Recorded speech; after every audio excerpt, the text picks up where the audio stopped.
చేస్తే అందరికీ వ్యవసాయం అదే సాక్షి ఆశయం. పల్లె నుంచి పట్టణం దాకా, గ్రామం నుంచి నగరం దాకా అందరికీ అగ్రికల్చర్ లోతుపాతులు తెలియజేసే వ్యవసాయ రంగ స్పెషల్ బులెటిన్ రైతు రాజ్యంలోకి స్వాగతం.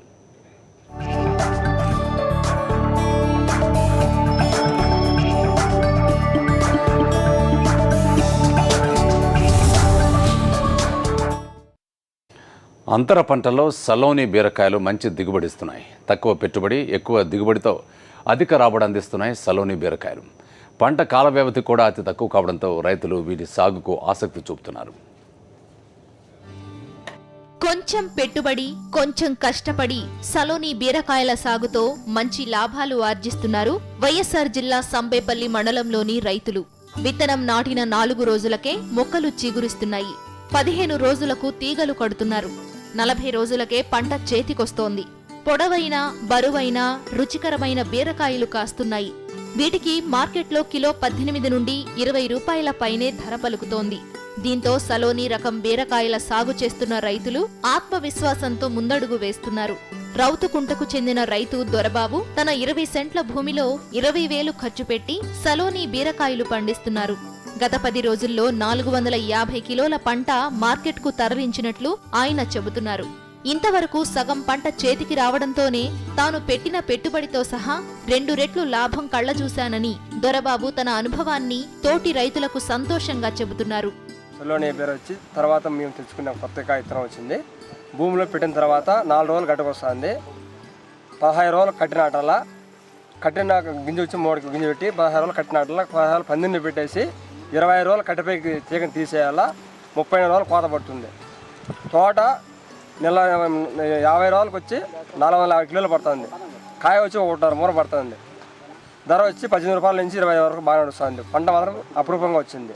తక్కువ నీటితోనే ఎక్కువ ఆదాయం తీసుకోవచ్చు. ఏ కంపెనీ? Rocks company. ఖర్చు ఎంత వచ్చింది? ఖర్చు వచ్చి 12 గంటలకు వచ్చి 15,000 నుంచి 20,000 వచ్చింది సార్. ఆదాయం వచ్చి ఇప్పటికి 20,000 ఖర్చు వచ్చింది, 40,000 ఆదాయం వచ్చింది. 20,000 పెట్టుబడి పోయి 20,000 మిగిలింది. ఇంకా 40,000 ఇంకా 40,000 50,000 వస్తుంది. ఎన్ని ఎకరాల్లో? 12 గుంటలు సార్. 12 గుంటల భూమి అంటే సెంటు ప్రకారం అయితే 25 సెంట్లు వస్తుంది. 20 సెంట్లలో 22 సెంట్లు వస్తుంది. 20 సెంట్లకు ఎంత పెట్టుబడి పెట్టారు? 15,000 నుంచి 20,000 వరకు పెట్టుబడి. ఎన్ని రోజుల్లో పంట చేతికి? 35 రోజులు చేతికి వస్తుంది. 35 రోజులు కోత పడుతుంది. సగానికి సగం లాభం ఉంది. 20 సార్ రూపాయలు 3 పాల లాభం ఉంది, 1 పాల ఆదాయం ఉంది. ఇప్పటికి పంట మాత్రం బ్రహ్మాండంగా రేటు మాత్రం బాగున్నాయి. 18 నుంచి 20 వరకు నడుస్తుంది. 1కి 3 లాభం. 1కి 3 లాభం. ఎకరాకు కిలో విత్తనాలు సరిపోతాయని వ్యవసాయ శాఖాధికారులు చెబుతున్నారు. నీటి వసతి తక్కువగా ఉన్నా సలోని బీరకాయల సాగుకు ఎలాంటి ఇబ్బంది ఉండదని సూచిస్తున్నారు. సాగులో ఉన్నప్పుడు పశువుల ఎరువు, కాంప్లెక్స్ ఎరువు, డిఏపి, పొటాషియం 1 ఎకరాకు ఒక్కో మూట చొప్పున వినియోగించాలని కోరుతున్నారు. తెగుళ్లు సోకే ప్రమాదం కూడా చాలా తక్కువని రైతన్నలు సలోని బీరకాయల సాగుపై దృష్టి పెడితే 4 రాళ్లు వెనకేసుకోవచ్చని సూచిస్తున్నారు. సలోని రకం బీరండి ఇది.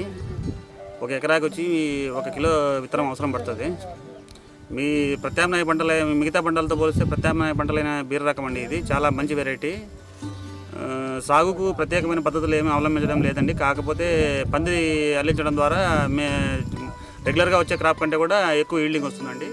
తక్కువ పెట్టుబడి తక్కువ పంటకాలం కావడంతో పాటు ఎక్కువ లాభాలు కురిపిస్తుండటంతో వైఎస్ఆర్ జిల్లాలోని రైతన్నలు ఇప్పుడిప్పుడే సలోని రకం బీర సాగుపై దృష్టి సారిస్తున్నారు. మరి మీరు కూడా మీ ప్రాంతాల్లో సలోని రకం బీర పంటను పరిచయం చేసి మంచి లాభాలను ఆర్జించాలని కోరుకుంటోంది సాక్షి రైతురాజ్యం టీం. నిత్యం పూజాధికాల్లో, వివాహాలు, శుభకార్యాల్లోనూ భోజనాల అనంతరం చాలామంది వేసుకునేది తాంబూలం. తమలపాకులను పండించే రైతులు మాత్రం ఆర్థికంగా కుదేలైపోతున్నారు. పంట నాశిస్తున్న చీడపీడలు వారిని ఆర్థికంగా దెబ్బతీస్తున్నాయి. అనంతపురం జిల్లా గుంతకల్లు మండలంలోని తిమ్మాపురంలోని వివిధ గ్రామాలకు చెందిన 24 మంది రైతులు 15 ఎకరాల్లో సమిష్టిగా తమలపాకు సాగు చేపట్టారు. 3 ఏళ్ల పాటు పంట దిగుబడి బాగా వచ్చింది. దీంతో రైతులు మంచి లాభాలను కళ్లజూశారు. తమలపాకు సాగులో తమకు 30 ఏళ్ల అనుభవం ఉందని ఓ రైతు శ్రీరాములు చెబుతున్నారు. మొదటగా ఆకు తీగలు వస్తాయని, ఆ తీగలను భూమిలో నాటితే ఆ ఆకు తీగలు పెద్దగా వస్తాయని, ఆ తీగలకు 2 వైపులా కట్టెలు కట్టి ఆకులను కోత కోయాల్సి ఉంటుందని చెప్పారు. అయితే ఈ మధ్య కాలంలో ముడత తెగులుతో పాటు ఇతర తెగుళ్లు సోకుతున్నాయని, దీంతో పంట కుళ్ళిపోతోందని రైతు శ్రీరాములు ఆవేదన వ్యక్తం చేస్తున్నారు. ఈ వ్యాధి సోకడం వల్ల ఆకులకు రంధ్రాలు ఏర్పడి తీవ్రంగా నష్టపోతున్నామని చెప్పారు. వ్యవసాయ శాఖ అధికారులు సరైన సూచనలు చేస్తే తమ పంటను కాపాడుకుంటామని, మార్కెట్లో మంచి డిమాండ్ ఉండడంతో 4 రాళ్లు వెనకేసుకుంటామని ఆశాభావం వ్యక్తం చేస్తున్నారు. ఇది వచ్చి 2 ఏళ్ళు అయింది పెట్టి, ఈ 3వ సంవత్సరం పడేళ్ళకే తెగులు వచ్చింది. తోటకి గొంతులు నిలబడలేదు, కుళ్ళు రోగం వచ్చింది. ఖర్చేమో 2 ఎకరాలు పెట్టినాము, 2 ఎకరాలకు 3 లక్షలు వచ్చింది. ఇప్పుడు బొంగులు, ఇవి ఎదురు బొంగులు ఇవన్నీ తెచ్చుకున్నాము, ఎరువులు మన్నులు తోలినాము. కానీ ఇప్పుడు తెగులు వచ్చింది. అధికారులు ఎవరు చెప్పినా చెవులేకేసుకోలేదు. మాకు వచ్చేది ఏదన్నా తెగులకి మందు మాకు ఇస్తే బాగుపడతాము. బాగానే అంతా బీదోళ్ళు 24 మంది, 6 రోజుల మంది దీంట్లో ఉన్నాము. కానీ పంట బాగా వచ్చే టైంలో రేట్లు ఉన్నప్పుడు దెబ్బతినింది, నష్టపోతున్నాము. ఖర్చులు కూడా గిట్టులా, కూలీలు ఎక్కువైనాయి, లేబర్ ఖర్చు ఎక్కువ ఉంది. కనుక మీరు దయచేసి మీరు ఎవరైనా అధికారులు వచ్చి మాకు ఏదైనా చూసి, మా పంటని చూసి ఏదైనా మందులు కొట్టేటట్లు చేస్తే బాగుపడతాము. దయచేసి చూడండి. అనంతపురం, బళ్ళారి, ఆదోని, ఉరవకొండ, కళ్యాణదుర్గం, హిందూపురం తదితర ప్రాంతాలకు తమ ఊరి నుంచి తమలపాకులు ఎగుమతి చేస్తామని రైతులు చెబుతున్నారు. ఈ పంటకాలం దాదాపు 6 సంవత్సరాలు ఉంటుందని, తాము ఇప్పటికీ 3 ఏళ్లు మంచి లాభాలు ఆర్జించామని, ఇంకా 4 ఏళ్లు పంట పండుతుందని రైతులు తెలిపారు. అయితే మంచి దిగుబడి ఉన్నా ఆకులను ఆశిస్తున్న చీడపీడలతో నష్టపోవాల్సి వస్తోందని రైతులు బాధపడుతున్నారు. రేట్లు వచ్చే టైంలోన ఇలా తెగుళ్ళు వచ్చి మాకు రేట్లు వీళ్ళు కొనుగోలు చేసేవాళ్ళు రావడం లేదు. ఆకు బాగలేని దానికి రావడం లేని దానికి రేటు కానీ డౌన్ అయిపోయింది.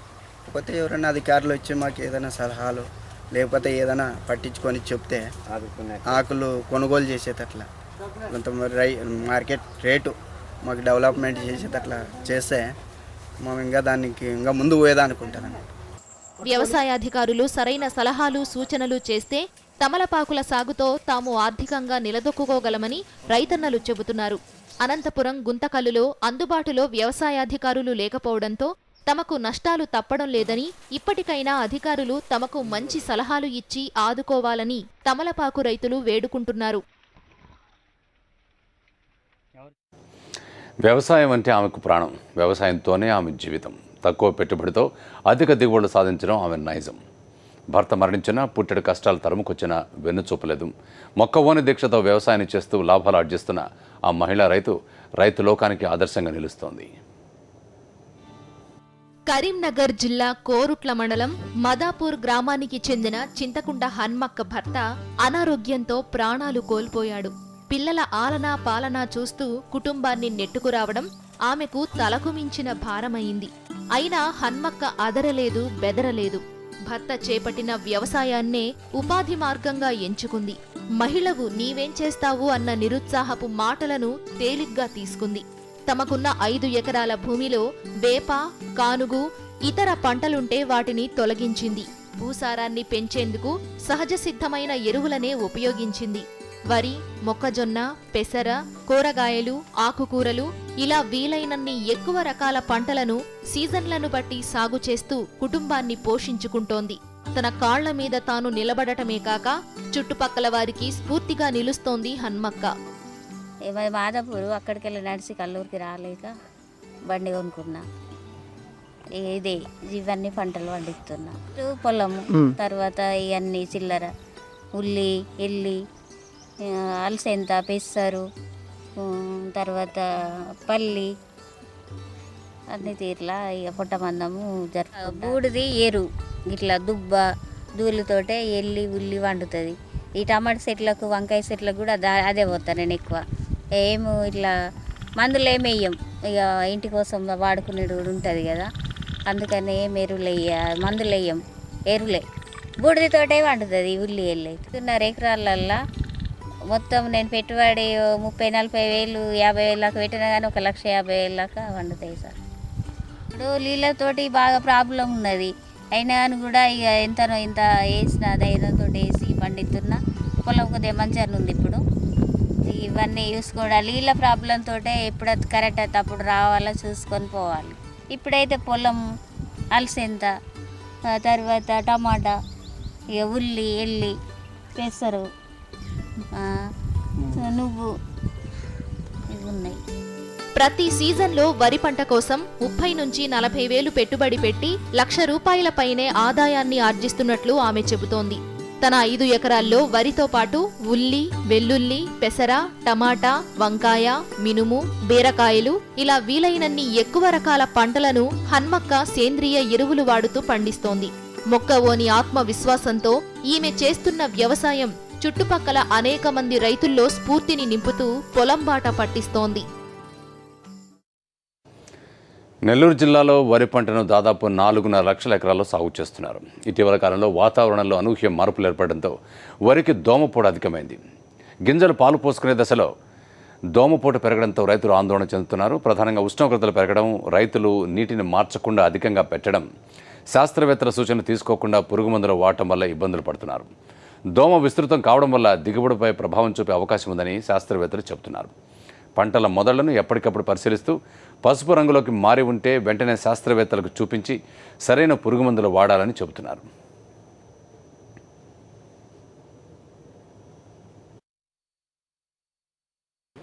వరిని ఆశించే అనేక రకాల పురుగుల్లో సుడిదోమ ఒకటి ముఖ్యమైనది. ఈ సుడిదోమ మనం గమనిస్తే 1970 సంవత్సరం ముందు వరకు చాలా తక్కువగా ఉండేది దీని ఉధృతి.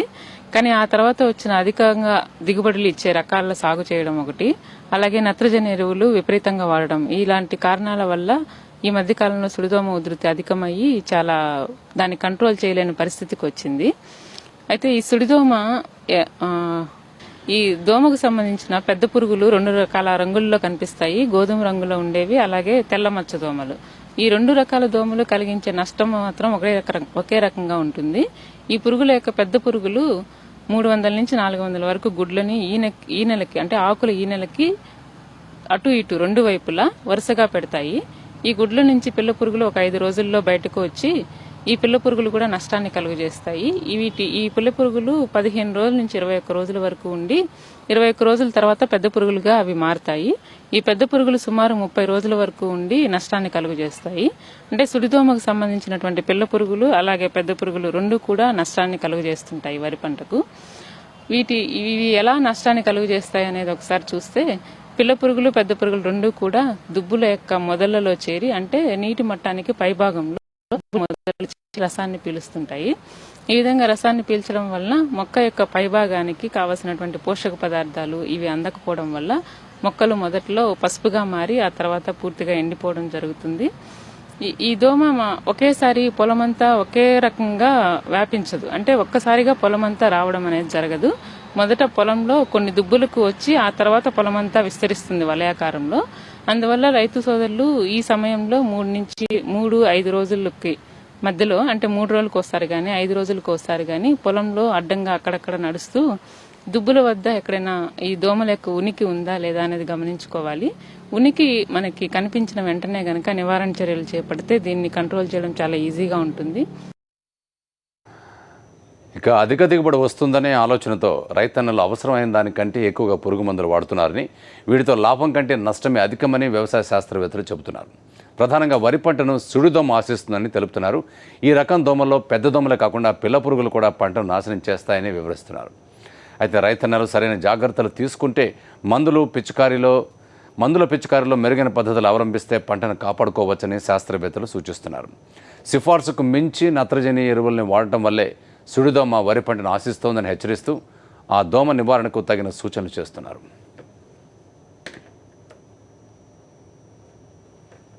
దీని ఉధృతికి గల కారణాలు మనం గమనించినట్లయితే, ఒకటి నత్రజని ఎరువుల్ని అధికంగా వాడటం, అంటే సిఫార్సుకు మించి నత్రజని ఎరువులను వాడటం, అలాగే మురుగునీరు పొలాల్లో నిల్వ ఉండడం, అంటే నీరు కంటిన్యూస్గా అలాగే ఉంచకుండా ఒక 4-5 రోజుల తర్వాత నీరు తీసేసి మళ్ళీ పెట్టుకోవడం, అంటే ఆరుతడుల్లాగా పెట్టుకుంటూ ఉండాలి.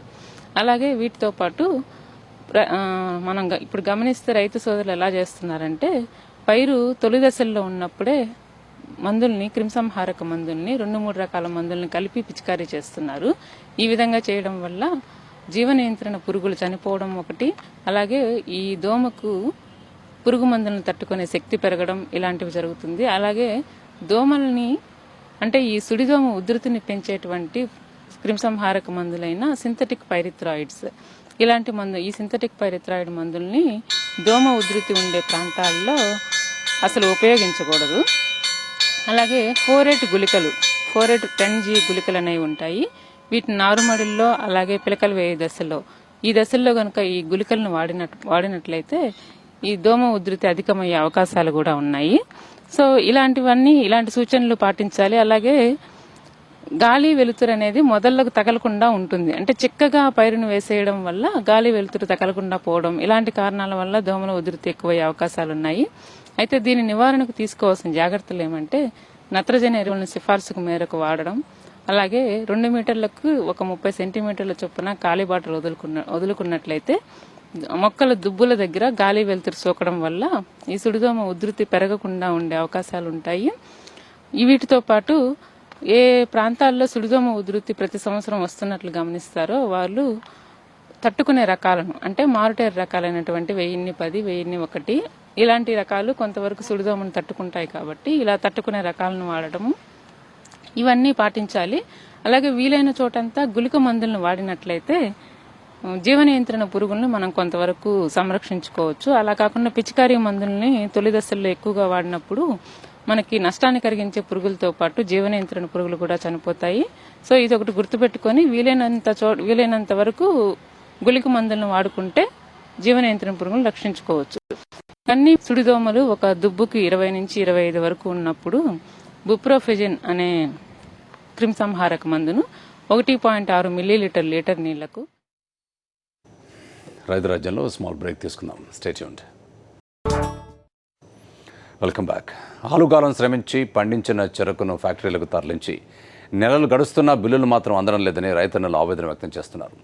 ఒకవైపు భగభగ మండుతున్న ఎండలతో చెరకు బరువు తగ్గిపోతుందని చెబుతున్నారు. మరోవైపు తీసుకున్న పంటకు బిల్లులు ఇవ్వకపోవడంతో అప్పులు పాలవుతున్నామని, వడ్డీలు చెల్లించలేక సతమతమవుతున్నామని చెరకు రైతులు బాధపడుతున్నారు. మెదక్ జిల్లా జహీరాబాద్ షుగర్ ఫ్యాక్టరీ పరిధిలో 9 మండలాల్లో 10 లక్షల టన్నులకు పైగా చెరకు పంట వేశామని తెలిపారు. ఇప్పటికే 5 లక్షల టన్నులకు పైగా ఫ్యాక్టరీలకు తరలించిన బిల్లులు అందడం లేదని విచారం వ్యక్తం చేస్తున్నారు. డిసెంబర్ నెలలో పంపిన చెరకుకే ఇంతవరకు డబ్బులు ఇవ్వకపోతే మిగిలిన చెరకు బిల్లులు ఎప్పుడొస్తాయని ప్రశ్నిస్తున్నారు. చెరకు రైతుల సమస్యలపై నిలదీసే నాథుడే లేడని ఆవేదన వ్యక్తం చేస్తున్నారు.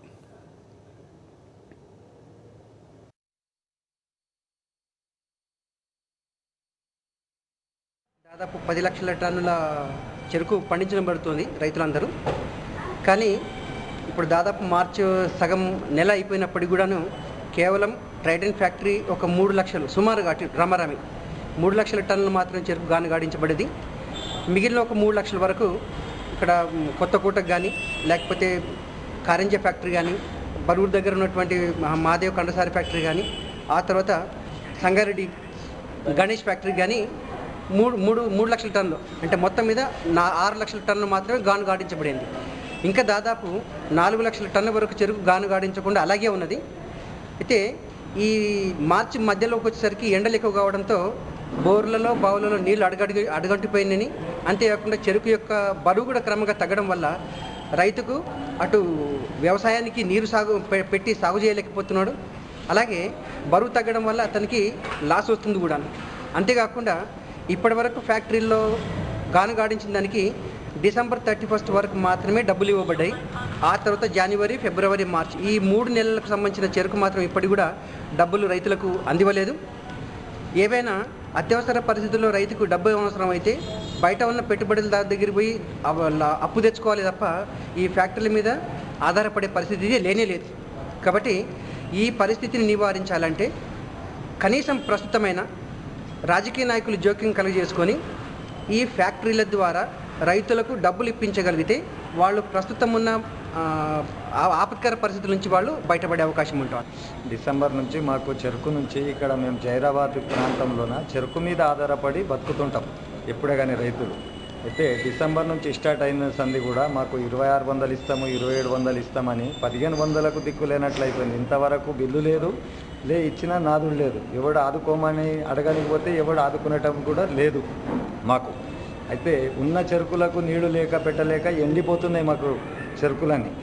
ఇంకా మిగిలిన చెరుకులు 4 రోజులు 5 రోజులు 6 రోజులకు ఒక పర్మిట్ ఇచ్చి కటింగ్ ఆర్డర్ నుంచి బయట నుంచి చెరుకులు తెచ్చి మా ఉన్న జైరాబాద్ ప్రాంతాల చెరుకులన్నీ ఇక్కడనే ఎండిపోతున్నాయి. దానికి అడిగే నాదులు ఎవడు మాకు లేక మేము చాలా ఇబ్బందులు పడుతున్నాము.